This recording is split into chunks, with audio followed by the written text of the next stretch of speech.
Hey everybody, thanks for joining the show. This is CurtisFlow100 live on the beat. And we have a really special show for you tonight. We're interviewing tonight with the many faces of Brett Trifeletti throughout his musical career, and talking about, the influences he had, and all the the collection of works that he has done over the years. So stay tuned with us. We're really going to have a great interview here today. So thanks a lot, and we'll see you right after these messages. Hey folks, thanks for joining the show again. This is CurtisFlow100 live on the beat, Total Music Entertainment TV. We have a great show for you tonight. We're interviewing tonight with Brett Trifeletti, the many faces of Brett Trifeletti, and the many phases throughout his musical career. So Brett, I wanted to ask you, tell me a little bit about your first album, and how that came about.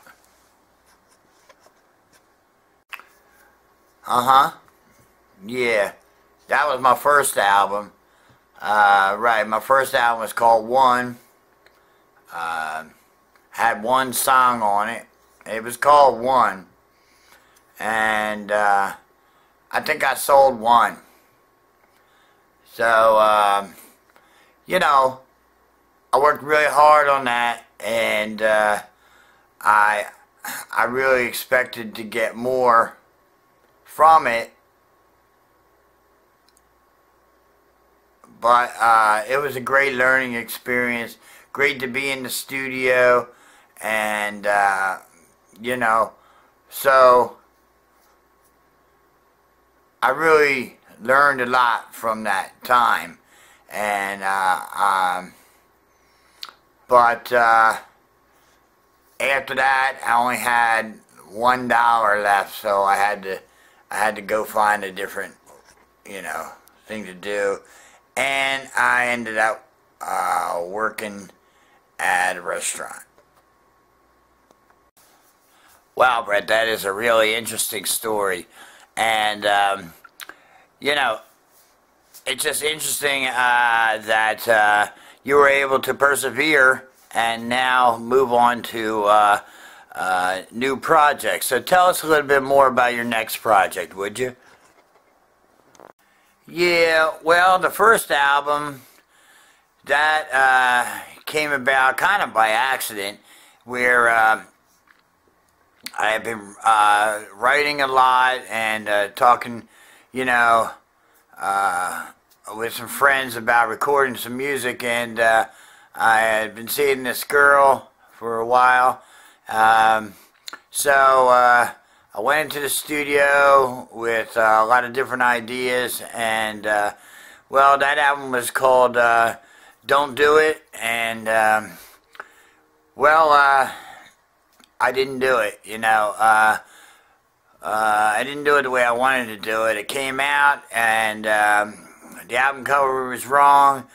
It seemed as though nothing was going right on that project, but we ended up selling, 25,000 copies of that, and, I guess I was happy with that, but I really wanted to do something better and something more with that, so went back into the studio and, tried something else.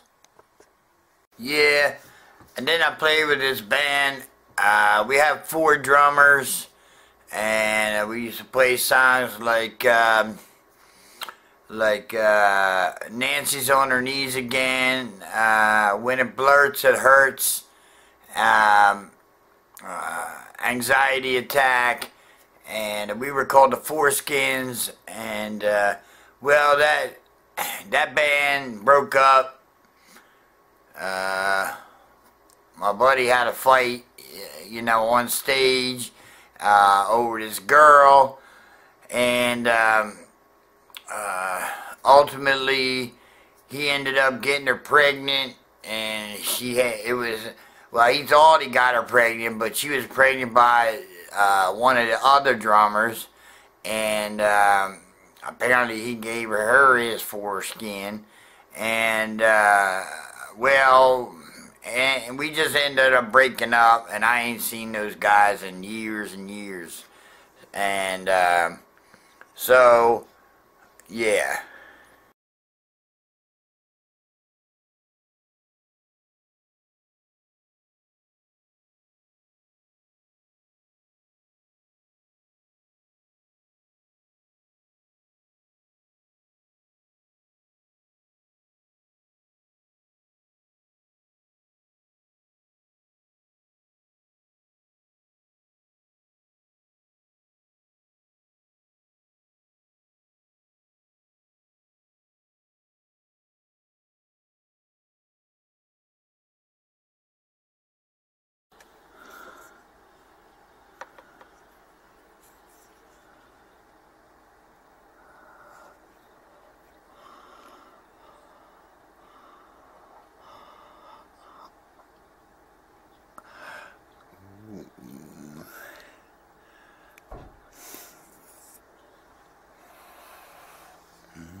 Well, now, that was weird.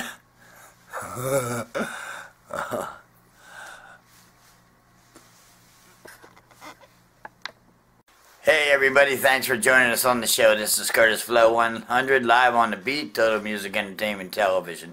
We're here today interviewing with Brett Trifeletti, the many faces of Brett Trifeletti, talking about throughout his career, the many projects that he's gotten into, and we're about to talk about the second album, Dogs Don't Bite, and he's going to tell us a little bit how that came about, and we're going to be talking a little bit about also the third album. So stay tuned with us, and we'll be right back after these messages. Yeah, the second album was called Dogs Don't Bite, and I got that idea because, my friend... I had a friend, he moved in next door to me, and he sold a lot of cocaine and all, and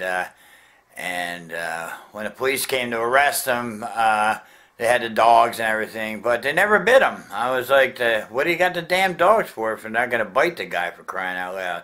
Anyway, so I got that album going, and it took a really long time. We really struggled. I really struggled in the studio with that, and the musicians kept falling in and out, and it just took almost 3 years to get that project done. So that project got out under A&U Records, and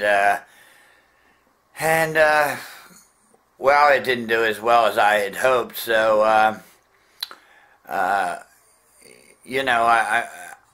was doing projects under my own name, and I decided I would go out and do some solo gigs. So for the next couple years, I went out and I did some solo gigs, just myself and my acoustic guitar, playing some songs, and that proved to be very spiritual for me. So but then I knew I had to move on and do something else.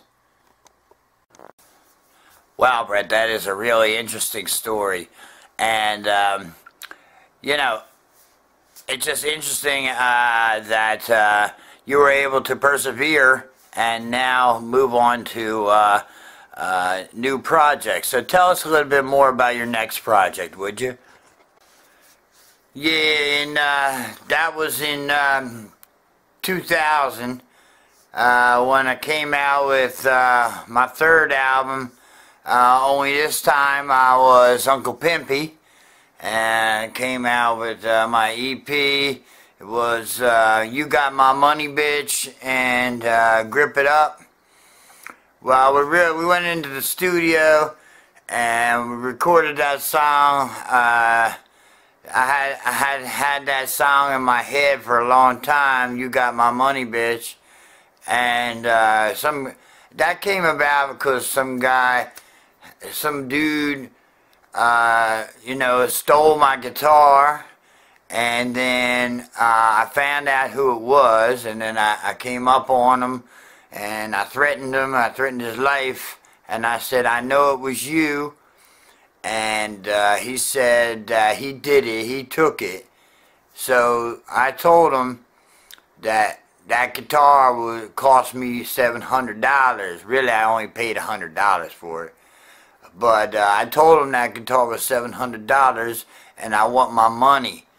And he said that he didn't have no money, and so I told his dad, I said, look, your son stole my guitar, and it was $700, and I want my money.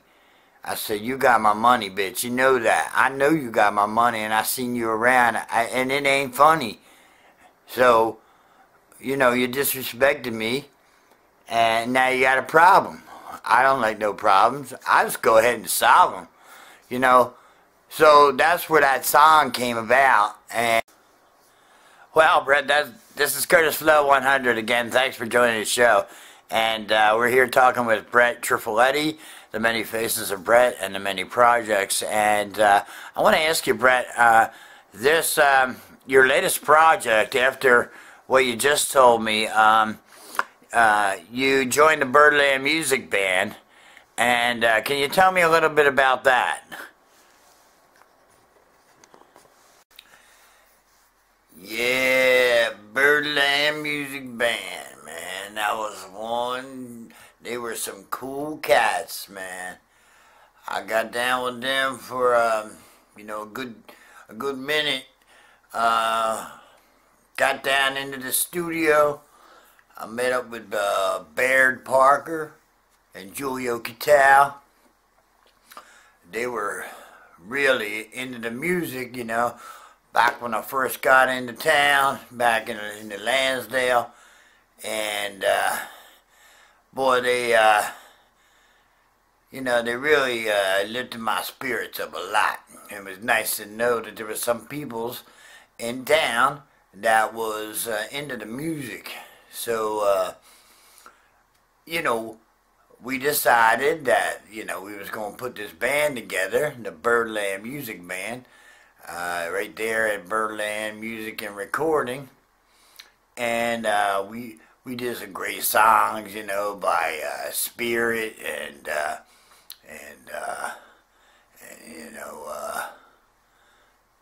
we did some Motown songs, and we did a bunch of some Elvis tunes, and we did some Thin Lizzy, and we was doing just all kind of good music and stuff, and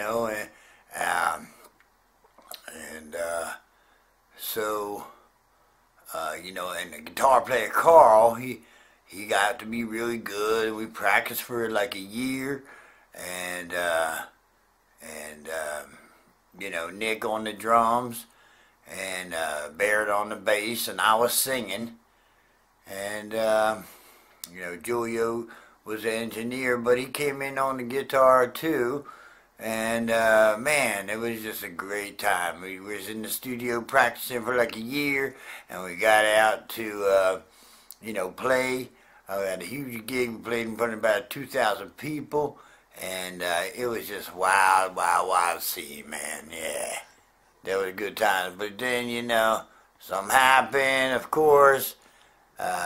Nick and I had some friction, got in a fight. I knocked him the fuck out. And then, the band broke up. Just like that.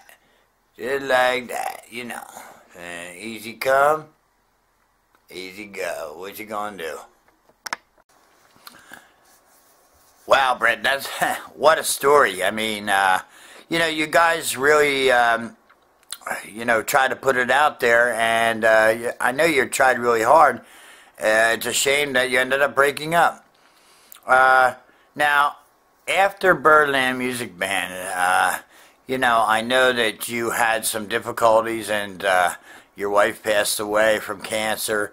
And can you tell us a little bit about the downward spiral that you spoke before? I think our guests may relate to that in many ways. Yeah, those were difficult times. After the band broke up, I was feeling really depressed for the longest time.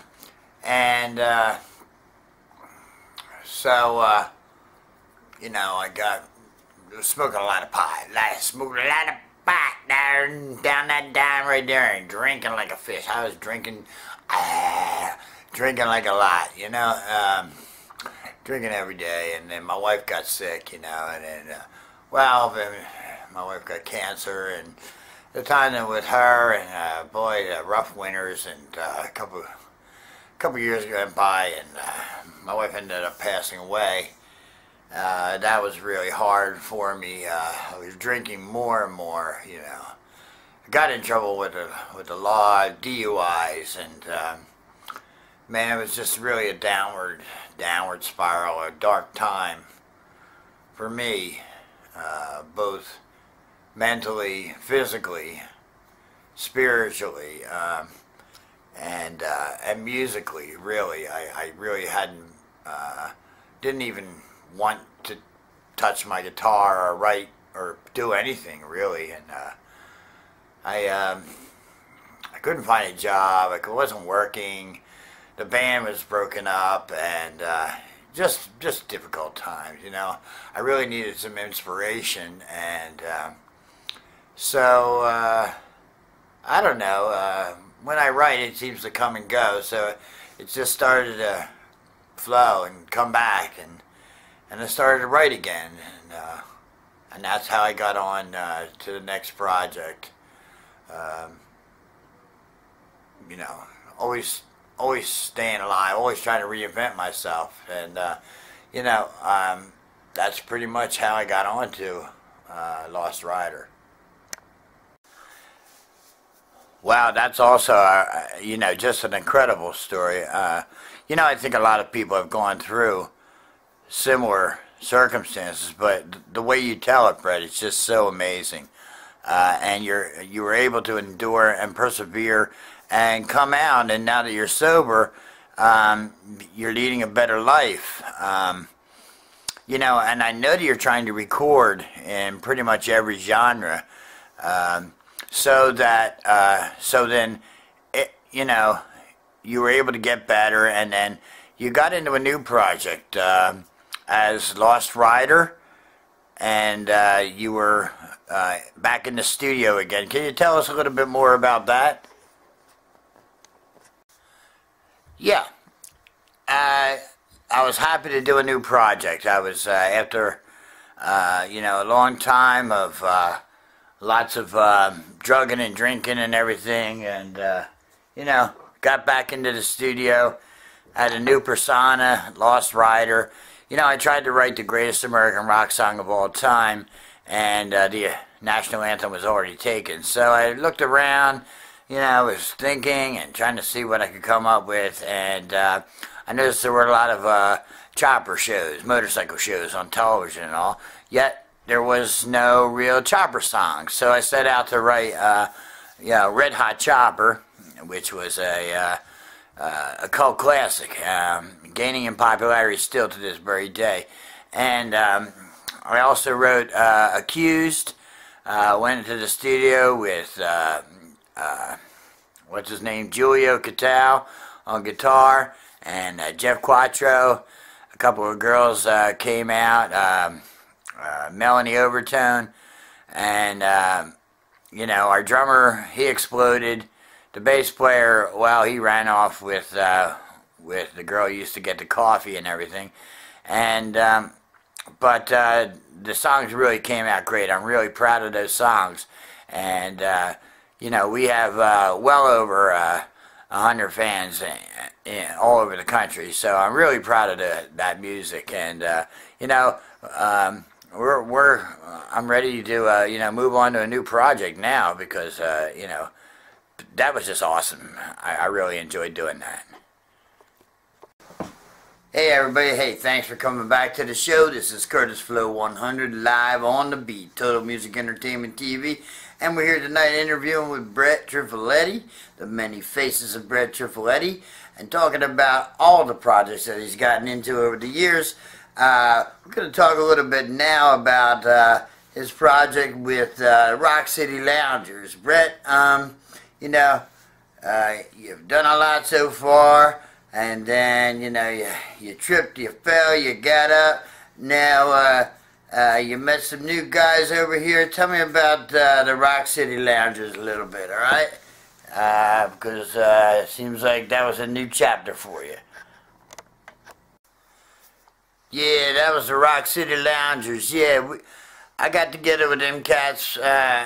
We was gonna do some doo-wop and some blues, and some hip-hop. We was gonna call it blues doo-wop, and you know, we was coming and going, shimming and shawing, shucking and jiving a lot. So we came out with a couple of songs. We had, you know, Mike on the harp. I had, you know, Clarky, he was doo-wopping, and I was flipping and the flopping on the, you know, the vocals with the blues. So we tried to throw a couple of things down, you know, and you know, we get together once in a while now. I mean, I don't see the guys as much as I used to, but, you know, we still do some things. And I miss them. But I'll do something else soon. I'm going to do something else. And until then, you know, here I go. Choreography with your music adds, it wakes up the audience, man. It puts them on stage with you.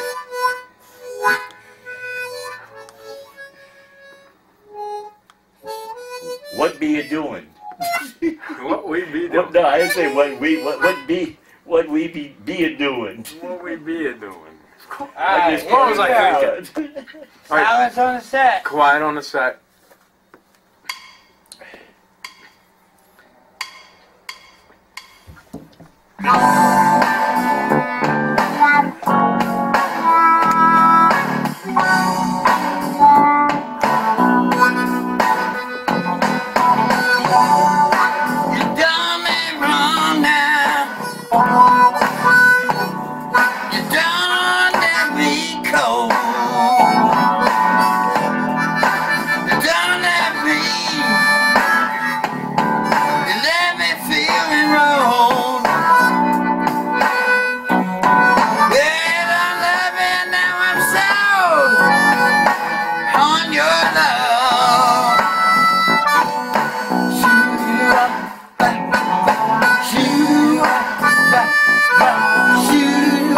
Take care of your work.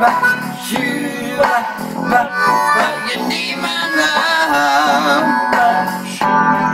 Don't lie, you need my love. Ain't got no other man. Oh, you need my love.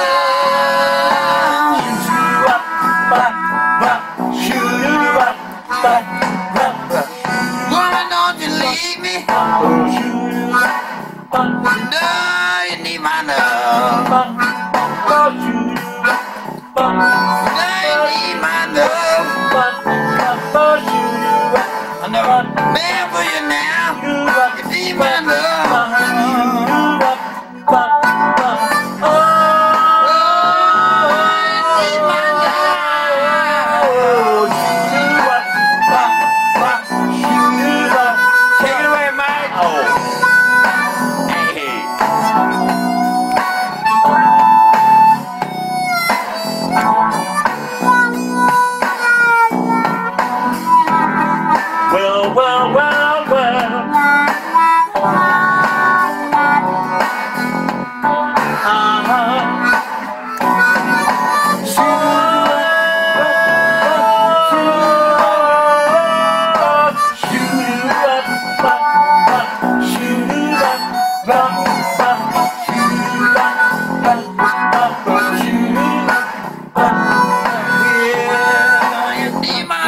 Mama shot, shot that rabbit in the shot, I've got the rabbit, have a deep shot that rabbit in the shot, shoot up, shoot it up, shoot.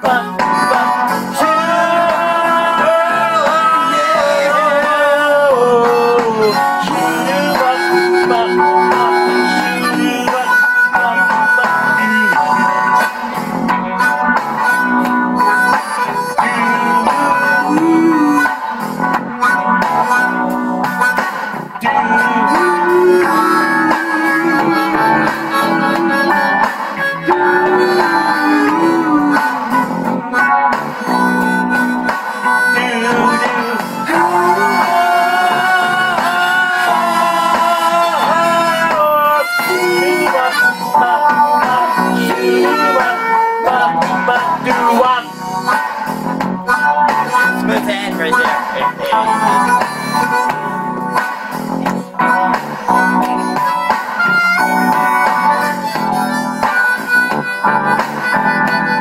Hey, Mike!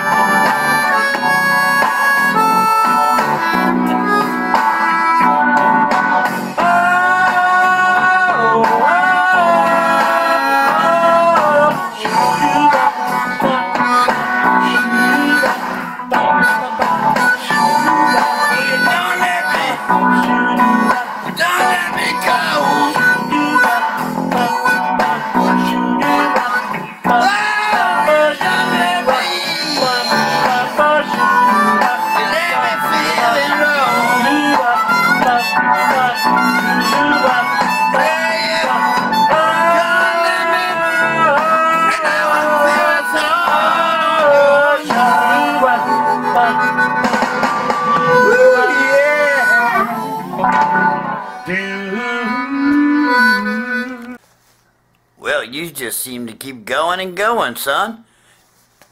You got a lot of projects you've done, haven't you? We're here tonight with Brett Trifeletti, and boy, this guy is amazing. Hey everybody, this is CurtisFlow100 live on the beat again, and thanks for coming back to the show. We have a really great and interesting show today. We're here tonight with Brett Trifeletti. We're interviewing the many faces and projects of Brett Trifeletti. I think you're really going to find it interesting, so just hang in there with me. And I wanted to ask, so Brett, you've really done a lot with your musical career. You know, what were the ups and downs? What were the best parts for you, do you think? Can you go into a little bit of detail about that? Yeah, well, you know, over the years, there's been a lot of ups and downs, and, you know, I've met a lot of interesting people, and made some great music. You know, we just had good times, and I'm really happy about a lot of things I did. I'm ashamed about, you know, the times, the hotel rooms we ruined, and you know, sex with the pastor's wife. But that doesn't matter, because, you know, we just made such good music all along, and that's what it was all about, you know. The key to life is music.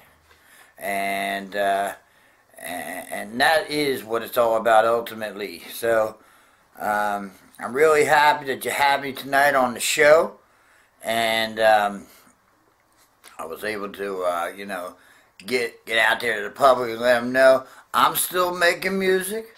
I'm still going to be doing new projects, you know, and just, you know, look for me, because I'm going to be out there on the airwaves. I'm going to be in your face with the next project. I don't know what it's going to be just yet, but just hang in there. Alright, so, you know, this is me. This is what I do. You know what I'm saying? It's just it. Yeah. Hey everybody, it's CurtisFlow100. I'm here with some new friends of mine down here in Philly. Say hi. All right. Hey, we love the beat. Total Music Entertainment TV, huh? We love the beat. We Woo, love the beat. yeah. All right.